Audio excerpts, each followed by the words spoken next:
India மீது America தொடுக்க போகிற மிகப்பெரிய போர். இந்த போரால என்னென்ன பிரச்சனைகள் வரப்போகுது? என்ன சொல்றீங்க? அவங்க அணு ஆயுதங்கள்லாம் கொண்டு வந்து நம்ம மேல ஏக போறாங்களா? இல்ல என்னென்ன விஷயங்கள் நடக்கப் போகுது? ஏப்ரல் 2ஆம் தேதியிலிருந்து இந்த போர் நடைபெறும் அப்படின்னு ட்ரம்ப் சொல்லியிருக்காரு. ஸோ இது என்ன போர்? இந்த போரால இந்திய மக்கள் எந்த அளவுக்கு பாதிக்கப்பட போறாங்க? அது மட்டும் இல்லாம அமெரிக்கால வாழக்கூடிய இந்திய மக்கள் எப்படி பாதிக்கப்பட போறாங்க? இதுல எந்தெந்த நாடுகள் சம்பந்தப்பட்டிருக்கு? இந்தியாவோட நிலைப்பாடு என்ன? அமெரிக்காவோட நிலைப்பாடு என்ன? அப்படின்னு பல கேள்விகள் இந்த வீடியோ மூலியமா உங்களுக்கு அமைய போகுது.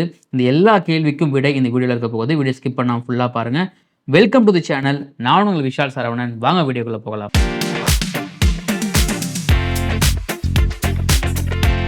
டெய்லி வீடியோஸ், டெய்லி அப்டேட்ஸ்க்கு மறக்காம நம்ம சேனலை சப்ஸ்கிரைப் பண்ணி பெல் ஐக்கானை கிளிக் பண்ணிக்கங்க. America, united state of America, Donald Trump பதவி ஏற்றதிலிருந்தே பல அதிர்ச்சியூட்டும் சம்பவங்கள், அதிர்ச்சியூட்டும் விஷயங்கள்ல கையெழுத்திட்டு இருக்காரு. நம்ம தொடர்ந்து அதை ஒவ்வொரு முக்கியமான நிகழ்வுகளாக நம்மளுடைய வீடியோவில் பதிவிட்டுட்டே இருக்கிறோம். ஸோ அந்த வீடியோலாம் நீங்கள் பார்க்கணுன்னா அதோடைய லிங்கை நான் கார்டில் கொடுக்குறேன். அதை போய் செக் பண்ணி பாருங்கள். ஸோ இந்த போர் எதனால் வரப்போகுது?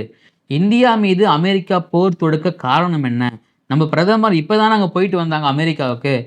இன்னும் சொல்ல போங்கன்னா டொனால்ட் ட்ரம்ப்பும் பிரதமர் மோடி அவர்களும் நெருங்கிய நண்பர்கள் அப்படின்னு ட்ரம்ப்பே சொல்லியிருக்காரு. அப்புறம் எப்படி போர் தொடுப்பாங்க அப்படின்னா, இந்த போர் இது அணு ஆயுதங்களையோ இல்லை ராக்கெட் ஏவுதளங்களை விட்டு அணுகுண்டு போட்டு அந்த மாதிரி போர் கிடையாது. வர்த்தக போர். இந்த வர்த்தக போர் மூலியமா டைரக்டா உயிரிழப்புகள் இழக்காது. ஆனால் இந்த வர்த்தக போர் மூலியமாக நிதிநிலை சுமைகள் ஏற்படும், பொருளாதார சுமைகள் ஏற்படும், வேலை வாய்ப்பின்மை ஏற்படும் அப்படின்னு பொருளாதார ரீதியாக நிறைய பிரச்சனைகள், தனி மனித வாழ்வாதாரம் அப்படின்னு சொல்லிட்டு பல பிரச்சனைகள், நாட்டுடைய பொருளாதாரமே பாதிக்கப்படும் இது மூலியமாக. ஸோ இந்த போரை ட்ரம்ப் அறிவிக்கிறதுக்கு முக்கியமான காரணங்கள் என்ன? அது மட்டும் இல்லாமல் நம்ம ஃப்ரெண்ட்ஸாக தானே இருக்கோம், அமெரிக்காவும் இந்தியாவும் ஃப்ரெண்ட்ஸ் தானே. ஆனால் அதே ஃப்ரெண்ட்ஸ் தான் அவங்க என்ன பண்ணாங்கன்னா, நம்மளுடைய இந்தியர்கள் சட்டவிரோதமாக குடிபுகிற இந்தியர்களை அங்கிருந்து நாடு கடத்தினாங்க. சாதாரணமாக நாடு கடத்தலை, கை கால்களை கட்டி விலங்கால கட்டி நாடு கடத்தினாங்க. அது மட்டும் இல்லாமல் இங்கேருந்து அங்கே போய் படிக்கக்கூடிய இந்திய மாணவர்களுக்கு வீசாவை அப்ரூவல் பண்ணுறதுல நிறைய ரிஜெக்ட் பண்ணாங்க. அங்கே போய் படிச்சுட்டு இருக்கக்கூடிய, அங்கே போய் வேலை செய்யக்கூடிய ஐடிஓர்களுடைய வீசாவை நிறைய ரிஸ்ட்ரிக்ஷன் பண்ணாங்க. அந்த மாதிரி நிறைய விஷயங்களை தொடர்ந்து அமெரிக்கா இந்தியா மீது பண்ணிக்கிட்டே இருக்காங்க. ஆனால் இந்த வர்த்தக போர் பார்த்தீங்கன்னா அவங்க என்ன சொல்லியிருக்காங்கன்னா, அமெரிக்கா பொருட்கள் மீது வரி விலக்கு, அமெரிக்கா பொருட்கள் மீது எந்தெந்த நாடுகள் வரிகள் விதிக்கிறாங்களோ, அதாவது இப்போ இந்த வரிகள் அந்த நாடுகளுக்கு ஏற்ற மாதிரி நாங்களும் விதிப்போம் அப்படிங்கிறாங்க.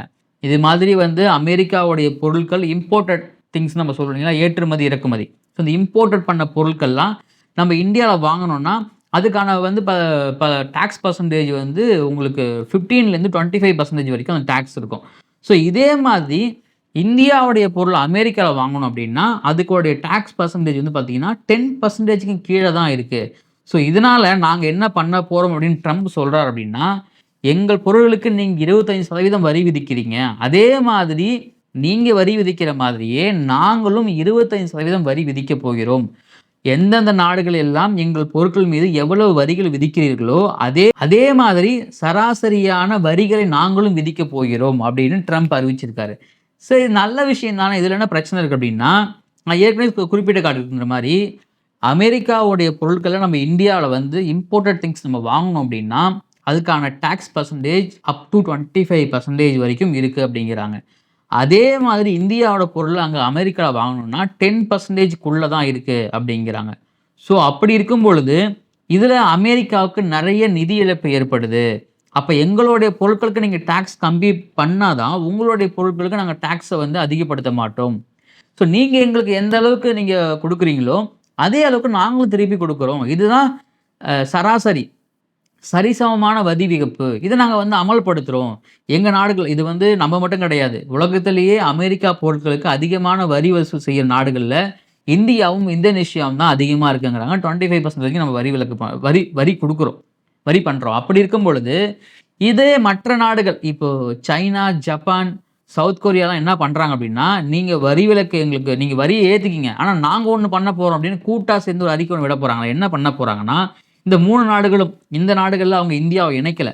சீனா, ஜப்பான், சவுத் கொரியா என்ன பண்ணுறாங்கன்னா, இந்த 3 நாடுகளுக்கு உள்ள மட்டும் இருக்கிற ஏற்றுமதி இறக்குமதிக்கு 0% டேக்ஸ் அப்படிங்கிறாங்க. ஸோ அப்படி இருக்கும் பொழுது இந்த 0% டாக்ஸ் மூலியமா ஜப்பான்லேருந்து சவுத் கொரியாவோ, சவுத் கொரியாலேருந்து சீனாவோ, சீனாவிலேருந்து அவங்க ஜப்பான், சவுத் கொரியா வாங்கும் பொழுது, அந்த ஏற்றுமதி, இறக்குமதி பொருட்களுக்கு வரி வந்து சுத்தமா கிடையாது. அப்படி இருக்கும் பொழுது, அமெரிக்காவுடைய பொருட்கள டிபெண்ட் பண்ணி இருக்க மாட்டோம். அதனுடைய இறக்குமதி வந்து குறையும் அப்படிங்கிறாங்க. அதே சமயம் ஜப்பான் என்ன பண்றாங்கன்னா, ஜப்பானும் சீனாவும் என்ன பண்றாங்கன்னா, நீங்க வரி வந்து விதிக்கிறீங்கல்ல, அதே மாதிரி நாங்க வரிய ஏத்துறோம். அமெரிக்காவுடைய பொருட்களுக்கு 15% வரைக்கும் வரிய வந்து சைனா ஏத்திருக்காங்க. ஆனாலும் ட்ரம்ப் என்ன பண்றாருன்னா, அந்த கையெழுத்து இருக்கும் பொழுது ஜப்பான், சவுத் கொரியா இந்த இந்த டாக்ஸ்ல கையெழுத்து அடுத்தது வந்து இந்தியா தான். அது சொல்லிட்டு இன்னொன்னு சொல்றாரு. இந்தியாவுடனான வர்த்தகத்துல வந்து அந்த வரி விதிப்புல பேச்சுவார்த்தை சுமூகமாக நடைபெறுது அப்படின்னு சொல்றாரு. அப்போ சுமூகமா நடைபெறுது. அப்ப ஏப்ரல் 2ஆம் தேதி அவர் எடுக்கிற முடிவு நாட்டோடைய மிகப்பெரிய முடிவா இருக்க போகுது. ஒரு சமயம் இந்தியா என்ன பண்ண போறாங்கன்னா, நெறைய பொருட்கள் அங்கிருந்து நம்ம இறக்குமதி பண்றோம் அமெரிக்காவுலருந்து. அப்போ நம்ப வந்து டாக்ஸ வந்து ரெட்யூஸ் பண்ணலாம்.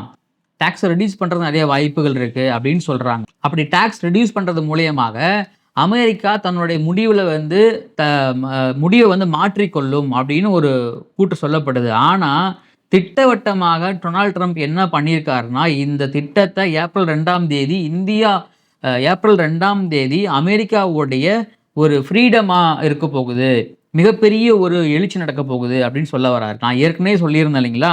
அமெரிக்கா ஆல்ரெடி இந்தியா மேலயே நெறைய விஷயங்கள இன்டைரக்ட்டா பண்ணிக்கிட்டு இருக்காங்க. இதனால நம்மளுடைய நாட்டு இன்டைரக்ட்டா நெறைய பேர் பாதிக்கப்படுறாங்க. முக்கியமா அங்க போய் படிக்கக்கூடிய மாணவர்கள் அது அதிக ரீதியா பாதிக்கப்படுறாங்க. மாணவர்களும் அங்க போய் ஒர்க் பண்ணக்கூடிய ஐடி ஊழியர்களும்.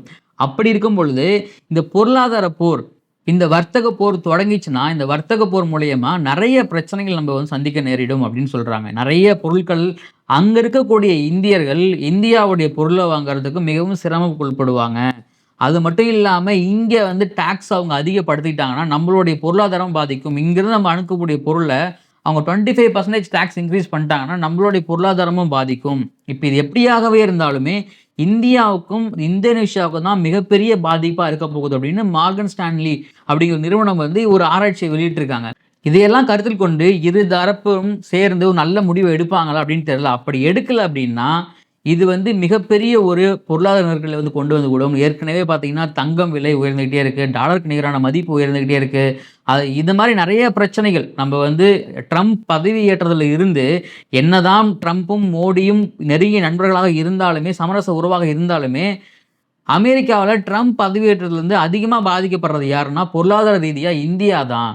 ஸோ இதனால வந்து ட்ரம்ப் பதவியேற்றதால இந்தியாவுக்கு எந்த பிரயோஜனமும் இல்ல.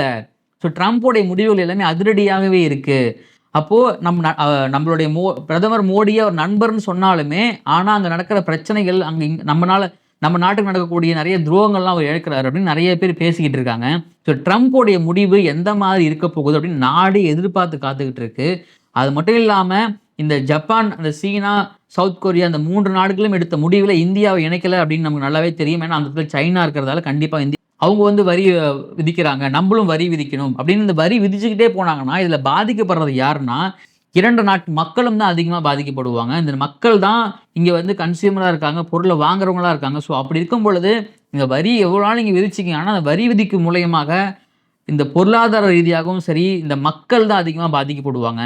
அந்த பொருள டிபெண்ட் பண்ணியிருந்த மக்கள் தான் நெறைய பேர் பாதிக்கப்படுவாங்க. நீங்க சொல்லலாம் நெறைய பேர் யாருங்க நம்ம நாட்டுல அந்த மாரிலாம் இருக்க போறோம்ன்னு கேட்டா, நம்ம நாட்டுல அப்படி இல்லனாலும் அமெரிக்கா வாழக்கூடிய இந்தியர்கள் நம்மளுடைய பொருட்கள் டிபெண்ட் பண்ணி இருப்பாங்க. நம்மளுடைய அன்றாட வாழ்க்கையில யூஸ் பண்ற பொருள் இல்லனாலும் தங்கம் விலை, டாலருக்கு நிகரான வரி விதிப்பு இந்த மாரி விஷயங்கள்லாம் அதிகமா ஏறிட்டே போறதால, நெறைய பொருளாதார ரீதியா நெறைய பிரச்சனைகள் ஏற்படும் அப்படிங்கிறாங்க. ஸோ இது எல்லாமே நம்ப ட்ரம்ப் அடுத்து எடுக்கக்கூடிய கையெழுத்துகள், அடுத்து என்ன கையெழுத்துக்கள் போட போறாரு? அது மட்டும் இல்லாம இந்தியா இத எப்படி கையாள போறாங்க? இந்தியாவோட நிலைப்பாடு எப்படி இருக்க போகுது? ஒருவேளை அமெரிக்காவுடைய பொருட்களை இந்தியாவுல அவங்க வரி வந்து குறைக்க போறாங்களா? அப்படின்னு நெறைய தகவல்கள்லாம் வந்து பார்த்தீங்கன்னா, பின்வரும் காலங்கள்ல வரப்போகுது. எல்லாத்தையுமே நான் உங்களுக்கு அப்டேட் பண்றேன். அதுக்கு நீங்க பண்ண வேண்டியது ஒண்ணே ஒண்ணு தான். மறக்காம நம்ம சேனல சப்ஸ்கிரைப் பண்ணுங்க. நான் ஏற்கனவே ஒரு விஷயம் சொல்லியிருந்தேன். இந்த விசால வந்து பார்த்தீங்கன்னா, இந்திய மாணவர்கள் நெறைய பேர் வந்து விசா வந்து குடுக்கப்படல. அதனால வந்து நெறைய வந்து அங்க மாணவர்களுக்கு படிக்க போறதுக்கு நெறைய விஷயங்கள் தடைப்படுது. அத நெறைய பேர் சொல்லியிருந்தாங்க. ஒருத்தர் கமெண்ட் பண்ணியிருந்தாருன்னு நெனைக்கிறேன். என்ன சொல்லியிருந்தாருன்னா, எந்த செய்தியும் உண்மைக்கு முரம்பா அங்க யாரும் சொல்லவே கிடையாது.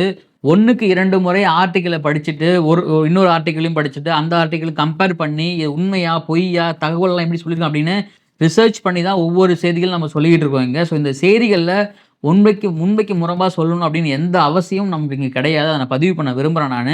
உங்களுக்கு இந்த ஆர்டிகளோட லிங்க்லாம் வேணா சொல்லுங்கள், நான் வேணா அந்த லிங்க்கே நான் வந்து கமெண்ட்டில் பதிவிடுறேன் இனிமேல். ஸோ கருத்துக்களை கமெண்ட்டில் பதிவு பண்ணுங்கள். ட்ரம்ப்போடைய நடவடிக்கை சரியா தவறா அப்படிங்கிறதையும் கமெண்ட்டில் பதிவு பண்ணுங்கள். டெய்லி வீடியோஸ், டெய்லி அப்டேட்ஸ்க்கு மறக்காமல் நம்ம சேனலை சப்ஸ்கிரைப் பண்ணிக்கங்க. இந்த வீடியோ பிடிச்சதா உங்கள் ஃப்ரெண்ட்ஸுக்கு ஷேர் பண்ணுங்கள். நான் உங்கள் விஷால் சரவணன். நன்றி, வணக்கம்.